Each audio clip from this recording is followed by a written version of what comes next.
नमस्कार दोस्तों, weekly current affairs में आपका स्वागत है। आज हम नवंबर मंथ के प्रथम सप्ताह के important national, international, Bihar current affairs को पढ़ेंगे, जो बिहार से संबंधित सारे एग्जाम्स के लिए यूजफुल होंगे। तो आइए हम इसकी शुरुआत करते हैं। पहला इम्पोर्टेंट है, भारत का पहला भू विरासत स्थल कौन सा है? Which is India's first zero heritage site? Option है अजंता गुफा, बी है एलोरा गुफा, सी है एलिफेंटा गुफा, डी है मावलू गुफा। आंसर हो जाएगा मावलुम गुफा जो है भारत का पहला भू विरासत स्थल घोषित किया है। किसने घोषित किया है? तो यूनेस्को के सबसे बड़े वैज्ञानिक संगठनों में से एक international union of geological science ने मेघालय के पूर्वी खासी हिल्स में स्थित मावलु गुफा को पहला भू विरासत स्थल घोषित किया है। इनके बारे में भी जान ले, एग्जाम में पूछता है। अजंता गुफा किस लिए प्रसिद्ध है? बौद्ध स्मारक गुफा के लिए प्रसिद्ध है। यह महाराष्ट्र के औरंगाबाद जिला में स्थित है। एलोरा गुफा, यहाँ यह गुफा हिंदू, बौद्ध और जैन गुफा मंदिर के लिए प्रसिद्ध है। याद रखिएगा, बहुत बार एग्जाम में ऐसा पूछता है। एलोरा गुफा हिंदू, बौद्ध और जैन गुफा मंदिर के लिए प्रसिद्ध है, और अजंता बौद्ध स्मारक गुफाओं के लिए प्रसिद्ध है। और नेक्स्ट है एलिफेंटा गुफा, ये भी जो है महाराष्ट्र में स्थित है, और एलोरा भी जो है और महाराष्ट्र के औरंगाबाद में स्थित है। एलिफेंटा गुफा जो है ये महाराष्ट्र में स्थित है, और मुंबई से महज कुछ ही दूरी पर घारपुरी द्वीप है, वहां पर यह स्थित है। इस गुफा मंदिर का अधिकांश भाग भगवान शंकर को समर्पित है। याद रखिएगा, एलिफेंटा गुफा भगवान शंकर को समर्पित है, बहुत इंपॉर्टेंट है।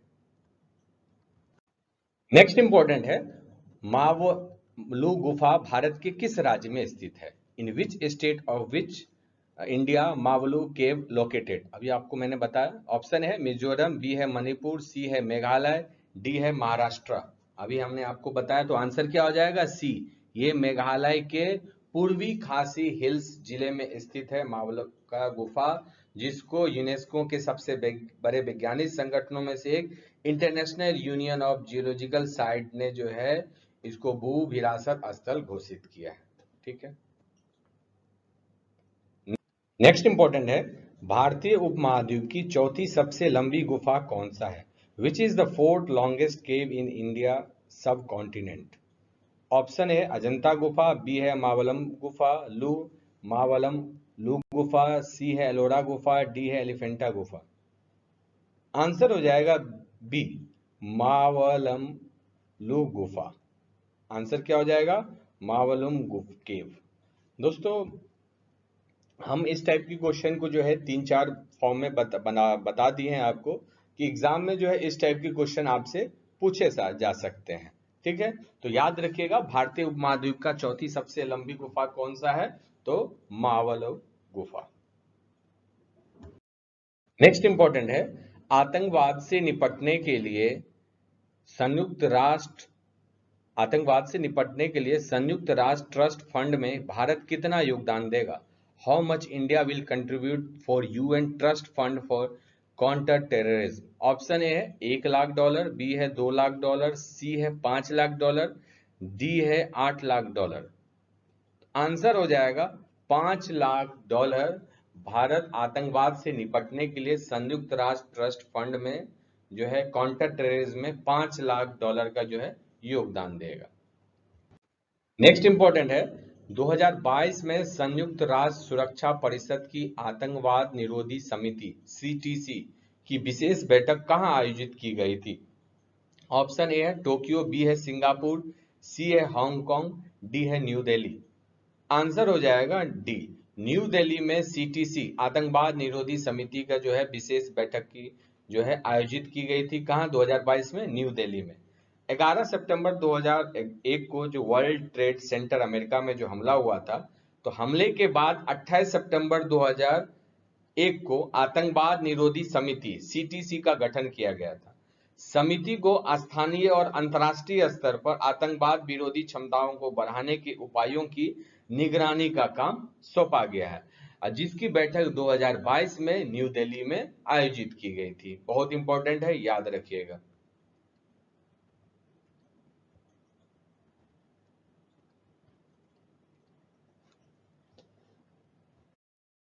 नेक्स्ट इंपॉर्टेंट है, भारत का पहला राष्ट्रीय मॉडल वैदिक स्कूल कहाँ स्थापित किया गया था? Where was India first national model Vedic school established? Option A है वाराणसी, बी है मथुरा, सी है उज्जैन, डी है पुरी। आंसर हो जाएगा सी, उज्जैन मध्य प्रदेश में भारत का पहला राष्ट्रीय मॉडल वैदिक स्कूल स्थापित किया गया था। नेक्स्ट इंपॉर्टेंट है, भारत का दूसरा राष्ट्रीय आदर्श वैदिक विद्यालय कहाँ स्थापित किया गया? Where India second national model Vedic school established? पहला हमने देखा कहाँ स्थापित किया गया था, उज्जैन मध्य प्रदेश में। दूसरा अभी हाल ही में कहाँ स्थापित किया गया है, इंपॉर्टेंट है, इसीलिए जो है पहला कौन था, इसीलिए मैंने आपको बताया। अभी हाल ही में कहाँ स्थापित किया गया है वो आपसे पूछ रहा है। तो ऑप्शन ए है वाराणसी, बी है मथुरा, सी है उज्जैन, डी है पुरी। आंसर हो जाएगा पुरी। उड़ीसा के जो है पुरी शहर में जो है वर्तमान शिक्षा मंत्री धर्मेंद्र प्रधान जी के द्वारा इसका जो है उद्घाटन किया गया है और भारत का दूसरा राष्ट्रीय आदर्श वैदिक स्कूल जो है स्थापना पुरी में किया गया है। और पहला कहां किया गया था, तो उज्जैन मध्य प्रदेश में। नेक्स्ट इंपॉर्टेंट है, मतदान का अधिकार, राइट टू वोट, एक संवैधानिक अधिकार है जिसके तहत संविधान में अनुच्छेद है। Right to vote is a constitutional right under which articles in the constitution? बहुत बार एग्जाम में पूछा गया है ये कि राइट टू वोट जो है कौन सा राइट है, कॉन्स्टिट्यूशनल राइट है या नॉन कॉन्स्टिट्यूशनल राइट है या विधिक अधिकार है। ठीक है, तो बहुत बार एग्जाम में पूछा गया है, मगर बहुत सारे स्टूडेंट्स जो है इसमें काफी गलत कर देते हैं। तो हमें याद होना चाहिए कि राइट टू वोट हमारा कौन सा अधिकार है, तो कॉन्स्टिट्यूशनल राइट है। और किस आर्टिकल के तहत है, तो ये भी याद रखिएगा।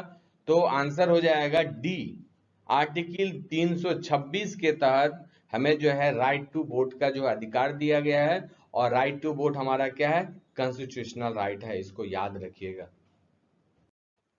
नेक्स्ट इंपॉर्टेंट है, भारतीय दंड संहिता आईपीसी की किस धारा के तहत देशद्रोह के मामले दर्ज होते हैं? ऑप्शन ए है सेक्शन 122, धारा 122, सेक्शन 124 ए, सेक्शन 126, सेक्शन 130। आंसर हो जाएगा धारा 124 ए के तहत, भारतीय दंड संहिता धारा 124 के तहत देशद्रोह के मामले दर्ज होते हैं। ये जो धारा है ये औपनिवेशिक शासन ब्रिटिश रूल के समय का है, इसीलिए हाल ही में सुप्रीम कोर्ट ने ये कहा है कि कोई भी नहीं, सुप्रीम कोर्ट ने कहा कि वह भारतीय दंड संहिता की धारा 124 ए के तहत कोई नई प्राथमिक दर्ज नहीं करे जो देशद्रोह को अपराध बनाती है। यहां तक कि सरकार ने भी कहा है कि वह इस पे जांच करेगी और जो सत्र होगा शीतकालीन सत्र, उसमें जो है संसद के द्वारा विचार विमर्श किया जाएगा। इसीलिए चर्चा में था, तो हमें पता होना चाहिए, एग्जाम में पूछ सकता है कि धारा 124 ए क्या है, तो याद होना चाहिए ये इस धारा के तहत देशद्रोह के मामले जो है आईपीसी के तहत दर्ज होते हैं किसी भी व्यक्ति पे। नेक्स्ट इंपॉर्टेंट है, ब्राजील के नए राष्ट्रपति कौन बने हैं? तो ऑप्शन ए है डिल्मा रूसेफ, बी है जायर बोल्सोनारो, सी है लूला दा सिल्वा, डी है गैब्रियल मैक्सिम। आंसर हो जाएगा सी, लूला दा सिल्वा ब्राजील के नए राष्ट्रपति बने हैं। किसको हरा के?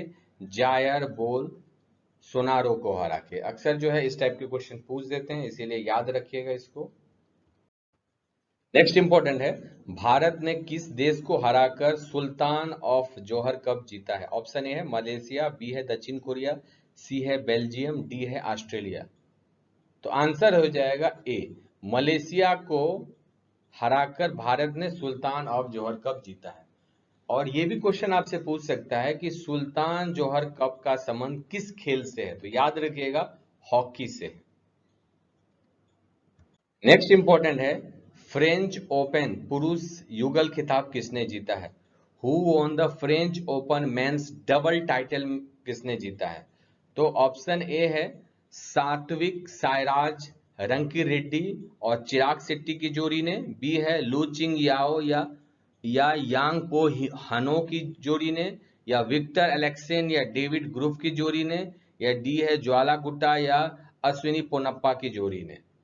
तो आंसर हो जाएगा ए, सात्विक साईराज रानकी रेड्डी और चिराग शेट्टी की जोड़ी ने फ्रेंच ओपन मेंस में डबल्स टाइटल जो है 2022 का जीता है। बहुत इंपॉर्टेंट क्वेश्चन है ये, इसको याद रखिएगा। फ्रेंच ओपन 2022 किसने जीता? तो राफेल नडाल ने जीता। और ऑस्ट्रेलिया ओपन 2022 किसने जीता? तो वो भी राफेल नडाल ने जीता। तो याद रखिएगा, फ्रेंच और ऑस्ट्रेलिया ओपन मेंस का सिंगल्स में टाइटल किसने जीता? तो राफेल नडाल, और ऑस्ट्रेलिया का भी राफेल नडाल ने जीता। विलियमडन किसने जीता? तो नोवाक जोकोविच ने जीता। इसको भी, विलियमडन किसने 2022 जीता? तो नोवाक जोकोविच ने जीता। फ्रेंच ओपन का महिला किसने जीता सिंगल्स में? तो ईगा स्वेत्वेक ने जीता। और ऑस्ट्रेलिया ओपन का जो महिला जो किसने जीता? तो एशेक बाटी ने जीता। और विलियमडन 2022 का वुमेन्स किसने जीता महिला में? तो इलेना रेवाकिना ने जीता। इलेना रेवाकिना ने जो है विलियमडन 2022 का वुमेन्स का जो है सिंगल जीता। यहां क्वेश्चन पूछ रहा है कि फ्रेंच ओपन का मेंस डबल किसने जीता? तो दोनों इंडियन है, तो इसीलिए इंपॉर्टेंट हो जाता है। तो आंसर याद रखिएगा, सात्विक साईराज रानकीरेड्डी और चिराग शेट्टी ने मेंस टाइटल 2022 फ्रेंच ओपन जीता। नेक्स्ट इंपॉर्टेंट है, उत्तर भारत का पहला डेटा सेंटर कहां स्थापित किया गया? Where is north India first data center established? Option A है फरीदाबाद, बी है गाजियाबाद, सी है ग्रेटर नोएडा, डी है गुरुग्राम। तो इससे तो ये पता चल गया ये यूपी या हरियाणा में ही खोला गया है। तो आंसर हो जाएगा क्या? सी, ग्रेटर नोएडा में जो है उत्तर भारत का पहला डेटा सेंटर स्थापित किया गया है। नेक्स्ट इंपॉर्टेंट है, उत्तर भारत का पहला डेटा सेंटर का क्या नाम है? जो कहां खोला गया, अभी हमने देखा ग्रेटर नोएडा में खोला गया। उस डेटा सेंटर का क्या नाम है? ऑप्शन ए है आकाशवाणी, बी है योटा योटा D1, सी है सिमेंस, डी है इंफोसिस। आंसर हो जाएगा योटा योटा D1, जो ग्रेटर नोएडा में खोला गया उत्तर भारत का पहला डेटा सेंटर, उसका नाम है Yotta Yotta D1। Next important है, यूपी सरकार द्वारा घोषित नया टाइगर रिजर्व कौन सा है? ऑप्शन ए है रानीपुर, बी है दुधवा, सी है पीलीभीत, सी है अमनगढ़। आंसर हो जाएगा यूपी सरकार द्वारा नया टाइगर रिजर्व किसको घोषित किया गया? Ranipur tiger reserve. तो कुल मिला के अब टाइगर रिजर्व की संख्या भारत में कितनी हो जाएगी? तो 53 टाइगर रिजर्व हो जाएगी। 53वां टाइगर रिजर्व कौन सा हो जाएगा? Ranipur tiger reserve. और 52वां टाइगर रिजर्व कौन था? 52वां टाइगर रिजर्व कौन था? Ramgarh Vishdhari tiger reserve. रामगढ़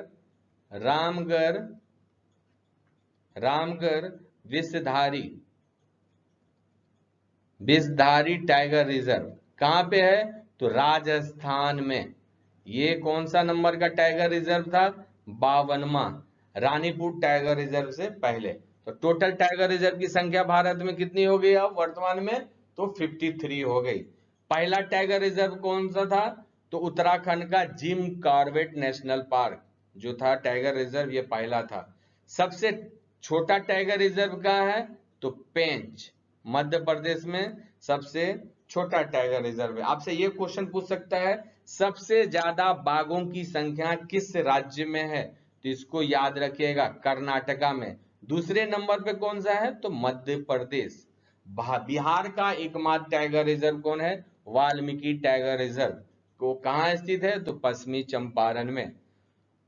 और ये भी याद रखिएगा, जो भारत में टाइगर रिजर्व की शुरुआत कब हुई थी, ये भी एग्जाम में पूछता है। तो 1973 में, सॉरी 2 नहीं, 1973 में जो है भारत में टाइगर रिजर्व की शुरुआत हुई।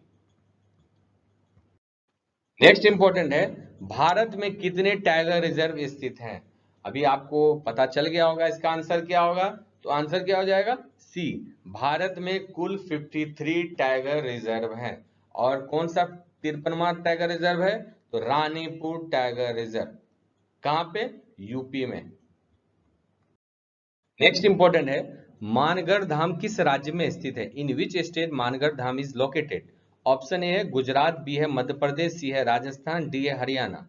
आंसर हो जाएगा सी, राजस्थान में जो है मानगढ़ धाम स्थित है। अभी हाल ही में प्रधानमंत्री नरेंद्र मोदी ने राजस्थान के बांसवाड़ा जिले में मानगढ़ धाम को वैश्विक स्तर पर एक प्रमुख पहचान के साथ एक आदिवासी गंतव्य के रूप में विकसित करने के लिए एक रोड मैप तैयार करने का आह्वान किया है। इसीलिए इंपॉर्टेंट हो जाता है कि मानगढ़ धाम किस राज्य में स्थित है, तो याद रखिएगा राजस्थान में, राजस्थान के बांसवाड़ा जिले में स्थित है। नेक्स्ट इंपॉर्टेंट है, मानगढ़ धाम हिंसा से किस आदिवासी नेता का संबंध है? Which tribal leader is associated with Mangarh Dham violence? Option A है नारायण गुरु, बी है गोविंद गुरु, सी है ज्योतिबा फुले, डी है बिरसा मुंडा। नारायण गुरु का संबंध आपको पता होगा केरल से रहा है, ज्योतिबा फुले सत्यशोधक समाज महाराष्ट्र, बिरसा मुंडा जो है झारखंड।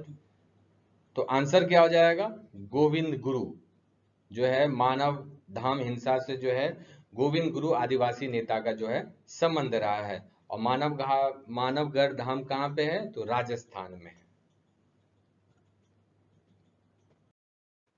नेक्स्ट इंपॉर्टेंट है, कोप 27 कहां आयोजित किया जाएगा? ऑप्शन ए है मोरक्को, बी है मिस्र, सी है दक्षिण अफ्रीका, डी है सऊदी अरब। आंसर हो जाएगा बी, मिस्र में जो है कोप 27 जो है आयोजित किया जाएगा। मिस्र का एक शहर है शर्म अल शेख में जो है आयोजित किया जाएगा। शहर का भी नाम याद रखिएगा, शर्म अल शेख। सीओपी जो है दोस्तों, कॉन्फ्रेंस ऑफ पार्टीज, यह जलवायु परिवर्तन पर संयुक्त राष्ट्र के ढांचे यानी UNFCCC, United nation framework convention on climate change, UNFCCC, United Nations framework convention on climate change में शामिल सदस्यों का एक सम्मेलन है। ठीक है। और कोप की जो पहली बैठक हुई थी 1995 में जर्मनी के बर्लिन शहर में हुई थी। और कोप की जो बैठक होती है वो हर साल होती है। कोप 26 की जो बैठक हुई थी वो कहां पे हुई थी? तो ग्लासगो में हुई थी। ठीक है। और कोप 28 का जो बैठक होगा नेक्स्ट ईयर 2023 में, वो कहां पे होगा ये भी याद रखिएगा, तो वो होगा यूएई, संयुक्त अरब अमीरात में 2023 का होगा। और 2027 कोप 27 कहां पे होगा? तो मिस्र में होगा। मिस्र के कौन से शहर में? शर्म अल शेख में होगा। नेक्स्ट इंपॉर्टेंट है, डेनमार्क के नए प्रधानमंत्री कौन है? ऑप्शन ए है ओल्फ स्कोल्जो, बी है एमेनुअल मैक्रो, सी है जॉर्जिया मेलोनी, डी है मेटे फ्रेडरिक्सन। ऑप्शन आपके सामने है, डेनमार्क के नए प्रधानमंत्री कौन बने हैं? आंसर हो जाएगा डी, मेटे फ्रेडरिक्सन जो है डेनमार्क के नए प्रधानमंत्री बने हैं। नेक्स्ट इंपॉर्टेंट है, कौन सा देश संयुक्त राष्ट्र सुरक्षा परिषद की अध्यक्षता ग्रहण करेगा? हर महीने जो है कोई ना कोई देश जो है संयुक्त राष्ट्र सुरक्षा परिषद की अध्यक्षता ग्रहण करता है। तो नवंबर मंथ का जो अध्यक्षता ग्रहण करेगा वह है पश्चिमी अफ्रीका देश घाना जो है नवंबर मंथ में जो है संयुक्त राष्ट्र सुरक्षा परिषद की जो है अध्यक्षता ग्रहण करेगा। ठीक है। जिसमें वो गोद लेने, बहस और परामर्श की अध्यक्षता करेगा। इसके साथ साथ अधिकार के तहत संयुक्त राष्ट्र संघ के अंग के रूप में अपनी क्षमता में सुरक्षा परिषद का प्रतिनिधित्व करेगा। ठीक है। नेक्स्ट इंपॉर्टेंट है, किस राज्य ने स्कूलों और पब्लिक कॉलेजों में 10 मिनट का ध्यान शुरू किया है? ऑप्शन ए है महाराष्ट्र, बी है कर्नाटक, सी है केरल, डी है तेलंगाना। आंसर हो जाएगा बी, कर्नाटक राज्य ने स्कूल और पब्लिक कॉलेजों में 10 मिनट का ध्यान शुरू किया है। कर्नाटक के स्कूली शिक्षा और साक्षरता मंत्री जो है एजुकेशन मिनिस्टर बीसी नागेश ने सार्वजनिक निर्देश विभाग को राज्य भर के सभी स्कूल और प्री यूनिवर्सिटी कॉलेज में ध्यान के लिए 10 मिनट अनिवार्य करने का निर्देश देते हुए एक परिपत्र जारी किया है। नेक्स्ट इंपॉर्टेंट है, केंद्र सरकार ने इलेक्ट्रॉनिक्स मैन्युफैक्चरिंग क्लस्टर को कहां मंजूरी दी है? ऑप्शन ए है बड़ोदरा, बी है रंजनगांव, सी है सलेम, डी है Bengaluru. Where does the central government approved electronics manufacturing cluster? Answer हो जाएगा महाराष्ट्र के रंजनगांव क्षेत्र में जो है केंद्र सरकार ने इलेक्ट्रॉनिक्स मैन्युफैक्चरिंग क्लस्टर को मंजूरी दी है। नेक्स्ट इंपॉर्टेंट है, जम्मू कश्मीर के किस समुदाय को हाल ही में जम्मू कश्मीर की एसटी सूची में शामिल करने की मंजूरी मिली है? Option A Kashmiri Pandit, B है गुज्जर बकरवाली, सी है हट्टी समुदाय, डी है पहाड़ी समुदाय। आंसर हो जाएगा डी, पहाड़ी समुदाय को जम्मू कश्मीर की एसटी सूची में शामिल करने की मंजूरी मिली है। दोस्तों एसटी किस आर्टिकल के तहत अनुसूचित जनजाति को रखा गया है? तो आर्टिकल 338 ए, बहुत इंपॉर्टेंट है, याद रखिएगा। 2003 तक एससी एसटी को एक ही आर्टिकल के तहत रखा गया था, आर्टिकल 338। 89वां कॉन्स्टिट्यूशन अमेंडमेंट एक्ट के तहत 2003 में जो है संशोधन किया गया और आर्टिकल एससी को एसटी से अलग किया गया और एससी आर्टिकल 338 में इसमें प्रावधान है कॉन्स्टिट्यूशन में, और एसटी को अलग करके आर्टिकल 338 ए में जो है रखा गया। किस कॉन्स्टिट्यूशनल अमेंडमेंट एक्ट के तहत? 89वां कॉन्स्टिट्यूशनल अमेंडमेंट एक्ट 2003 के तहत। अभी हाल ही में जम्मू कश्मीर के पहाड़ी समुदाय को एसटी सूची में शामिल करने की जो है मंजूरी मिली है। नेक्स्ट इंपॉर्टेंट है सेवा, SEWA के संस्थापक कौन है? Who is the founder of SEWA? SEWA का फुल फॉर्म होता है self employ women's association. Option A है इंदिरा गांधी, बी है इलाबेन भट्टी, सी है मृदुला मुखर्जी, डी है कपिला वत्सायन। आंसर हो जाएगा बी, इलाबेन भट्टी जो है SEWA self employees women's association के संस्थापक थे। अभी हाल ही में इनकी जो है मृत्यु हो गई है, चर्चा में रहा, इसीलिए जो है आपको पता होना चाहिए कि SEWA के संस्थापक कौन है और इसका फुल फॉर्म क्या है। नेक्स्ट इंपॉर्टेंट है राष्ट्रीय आदिवासी नृत्य उत्सव। राष्ट्रीय आदिवासी नृत्य उत्सव कहां मनाया जा रहा है? Where is the India's tribal dance festival is being celebrated? Option A Orissa, B है छत्तीसगढ़, सी है कर्नाटक, डी है तेलंगाना। आंसर हो जाएगा बी, छत्तीसगढ़ में जो है राष्ट्रीय आदिवासी नृत्य उत्सव मनाया जा रहा है। 1 नवंबर छत्तीसगढ़ का जो स्थापना दिवस होता है उसमें अपना 23वां स्थापना दिवस मना रहा है और समारोह के एक भाग के रूप में रायपुर तीसरे राष्ट्रीय जनजातीय नृत्य उत्सव की जो है मेजबानी भी करेगा। रायपुर में, छत्तीसगढ़ की जो राजधानी है रायपुर में, और साथ ही साथ राष्ट्रीय आदिवासी उत्सव नृत्य उत्सव जो है रायपुर में जो है मनाया जाएगा। नेक्स्ट इंपॉर्टेंट है प्रथम राष्ट्रीय प्राकृतिक कृषि मिशन समिति की बैठक की अध्यक्षता किसने की? ऑप्शन ए है गिरिराज सिंह, बी है गजेंद्र सिंह शेखावत, सी है नरेंद्र सिंह तोमरी, डी है Surya Pratap Shahi. Who chair the first national natural farming mission committee meeting? Answer हो जाएगा नरेंद्र सिंह तोमर। केंद्रीय कृषि मंत्री नरेंद्र सिंह तोमर ने कृषि भवन न्यू दिल्ली में पहला राष्ट्रीय प्राकृतिक कृषि मिशन समिति की बैठक की अध्यक्षता की। नेक्स्ट इंपॉर्टेंट है पहला पक्षी गणना कौन सा राज्य कर रहा है? Which state is undertaking the first bird count? Option A है तमिलनाडु, बी है केरल, सी है मिजोरम, डी है नागालैंड। आंसर हो जाएगा डी, नागालैंड पहला पक्षी गणना जो है कर रहा है। नेक्स्ट इंपॉर्टेंट है किस पर्यटन स्थल का लक्ष्य 2041 तक कार्बन न्यूट्रल बनना है? ऑप्शन ए है मथुरा वृंदावन, बी है अयोध्या, सी है उज्जैन, डी है वाराणसी। आंसर हो जाएगा ए, मथुरा वृंदावन को 2041 तक 2041 तक कार्बन न्यूट्रल बनाने का जो है लक्ष्य रखा गया है। नेक्स्ट इंपॉर्टेंट है निम्नलिखित में से कौन सी जनजाति तोखू इमोंग त्योहार मनाती है? ऑप्शन ए लोथास, बी है भूटिया, सी है लेप्चास, डी है कार्बिसो। आंसर हो जाएगा ए, लोथास जो है जनजाति जो है तोखू इमोंग त्योहार मनाती है। लोथास जनजाति का संबंध किस राज्य से है? तो नागालैंड राज्य से है। तो पूछ सकता है तोखू इमोंग त्योहार किस राज्य में मनाई जाती है? तो नागालैंड की जनजाति लोथास के द्वारा मनाई जाती है। नेक्स्ट इंपॉर्टेंट है भारत ने कितनी बार एशियाई स्क्वैश रजत पदक जीता? How many times India has won Asian squash silver medal?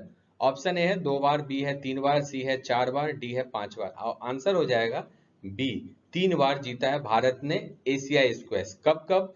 1981, 2012 और 2021 में जो है सिल्वर मेडल जीता है इंडिया ने स्क्वैश में। अभी हाल ही में भारत ने कुवैत को 2-0 से हराकर दक्षिण कोरिया में एशियाई टीम स्क्वैश चैंपियनशिप में पहला स्वर्ण पदक जीता है। तो बहुत इंपॉर्टेंट है, याद रखिएगा, पहला स्वर्ण पदक जीता है भारत ने एशियाई स्क्वैश में। और इससे पहले भारत ने जो है 3 बार जो है रजत पदक जीता है, 1981, 2012 और 2021 में। नेक्स्ट इंपॉर्टेंट है, इजराइल की संसद का क्या नाम है? इजराइल की संसद का क्या नाम है? What is the name of Israel's parliament? Option A है ड्यूमा, बी है कांग्रेस, सी है संसद, डी है नेसेट। आंसर हो जाएगा नेसेट। इजराइल के संसद का क्या नाम है? नेसेट। ड्यूमा किस देश के संसद का नाम है? तो ड्यूमा रसिया, याद रखिएगा, रसिया के जो है संसद को क्या बुलाया जाता है? ड्यूमा। कांग्रेस किसका? तो यूएसए का। और संसद तो आपको पता ही है, हमारा इंडिया का जो है। और नेसेट कहाँ का? तो इजराइल का। संसद के जो है पार्लियामेंट हाउस का जो नाम है उसका नाम है नेसेट। नेक्स्ट इंपॉर्टेंट है, बिहार राज्य की कृषि विभाग द्वारा पायलट प्रोजेक्ट के तौर पर कितने जिलों में सेब की खेती की शुरुआत की गई है? ऑप्शन ए है 7, बी है 8, सी है 12 जिला, डी है 15 जिला। आंसर हो जाएगा ए, 7 जिलाओं में जो है बिहार सरकार की कृषि विभाग द्वारा जो है सेब की खेती की शुरुआत की गई है। वह जिला कौन सा है? वो जिला है वैशाली, वैशाली, भागलपुर, भागलपुर, उसके बाद आपको है बेगूसराय, बेगूसराय। इन जिलों में जो है 2-2 हेक्टेयर की जो है सेब की खेती की शुरुआत की गई। 2-2 हेक्टेयर में जो है इसकी शुरुआत होगी। उसके बाद है मुजफ्फरपुर, समस्तीपुर, औरंगाबाद और कटिहार, जहां 1-1 हेक्टेयर में जो है प्रशिक्षण किया जाएगा सेब की खेती के लिए। ठीक है, तो ये 7 जिलों में। नेक्स्ट इंपॉर्टेंट है, बिहार सरकार ने राज्य जलाशय मत्स्यिकी नीति 2022 के तहत प्रति हेक्टेयर कितने क्विंटल मछली उत्पादन का लक्ष्य निर्धारित किया है? ऑप्शन ए है 1 क्विंटल, बी है 2 क्विंटल, सी है 2.5 क्विंटल 2.50 और डी है 3 क्विंटल। आंसर हो जाएगा 2.5 क्विंटल। बिहार सरकार ने राज्य जलाशय मत्स्यिकी नीति 2022 के तहत प्रति हेक्टेयर 2.5 क्विंटल मछली उत्पादन का लक्ष्य रखा गया। याद रखिएगा, प्रति हेक्टेयर की बात कर रहे हैं, प्रति हेक्टेयर 2.5 क्विंटल मछली उत्पादन का लक्ष्य निर्धारित किया गया। आप सबको पता होगा दोस्तों, बिहार जो है भारत में चौथा स्थान है मछली उत्पादन में। बहुत इंपॉर्टेंट है, याद रखिएगा, चौथा उत्पादन। अब पहला मछली उत्पादन कहाँ पे है? तो आंध्र प्रदेश। और अभी हाल ही में भारत जो है विश्व में द्वितीय स्थान हो गया है फिशरी प्रोडक्शन में। बहुत इंपॉर्टेंट है, याद रखिएगा, सेकंड पोजीशन हो गया है फिशरी प्रोडक्शन में। नेक्स्ट इंपॉर्टेंट है, बिहार में वन डिस्ट्रिक्ट वन प्रोडक्ट के तहत चयनित उत्पादों की संख्या बढ़कर कितनी हो गई है? How much the number of selected products under one district one product scheme has increased in Bihar? Option A है 30, बी है 35, सी है 45, डी है 55। आंसर हो जाएगा 55। बिहार में वन डिस्ट्रिक्ट वन प्रोडक्ट के तहत चयनित उत्पादों की संख्या बढ़कर कितनी हो गई है? 55 हो गई है। ये वन डिस्ट्रिक्ट वन प्रोडक्ट की जो शुरुआत हुई थी, यूपी सरकार के द्वारा शुरुआत हुई थी 2018 में। इस योजना के तहत सभी राज्यों का अपना स्वयं का उत्पाद होगा जो कि उस राज्य की पहचान बनेगा। एक जिला एक उत्पाद योजना से देश और राज्यों की जीडीपी भी बढ़ेगी, जिससे देश और राज्य का विकास हो सकेगा। ठीक है, नेक्स्ट इंपॉर्टेंट है, बिहार सरकार द्वारा राज्य के पर्यटन सर्किट मार्गों पर जन सुविधाएं विकसित की जाएगी। वर्तमान में राज्य में कितने पर्यटन सर्किट है? ऑप्शन ए है 3, बी है 5, सी है 8, डी है 11। आंसर हो जाएगा सी, वर्तमान में बिहार में 8 पर्यटन सर्किट है। नेक्स्ट इंपॉर्टेंट है, नीति आयोग द्वारा जारी डेल्टा रैंकिंग में बिहार का कौन सा जिला स्वास्थ्य के क्षेत्र में प्रथम पर रहा है? Which district of Bihar has come first in the field of health in the Delta ranking released by NITI Aayog? Option A है मधुबनी, बी है पटना, सी है नालंदा, डी है बेगूसराय। आंसर हो जाएगा डी बेगूसराय। नेक्स्ट इंपॉर्टेंट है, हाल ही की घोषणा के अनुसार किस राज्य के सरकारी स्कूलों में रिजल्ट डे मनाया जाएगा? ऑप्शन ए है बिहार, बी है उत्तर प्रदेश, सी है मध्य प्रदेश, डी है राजस्थान। आंसर हो जाएगा ए बिहार राज्य में सरकारी स्कूलों में रिजल्ट डे मनाया जाएगा। नेक्स्ट इंपॉर्टेंट है, 15वें वित्त आयोग की सिफारिश पर केंद्रीय वित्त मंत्रालय के व्यय विभाग एक्सपेंडिचर डिपार्टमेंट ने बिहार के कितनी राशि जो है बिहार के लिए जारी की है? ऑप्शन ए है 7.35 करोड़, बी है 8.89 करोड़, सी है 12.09 करोड़, डी है 13.89 करोड़।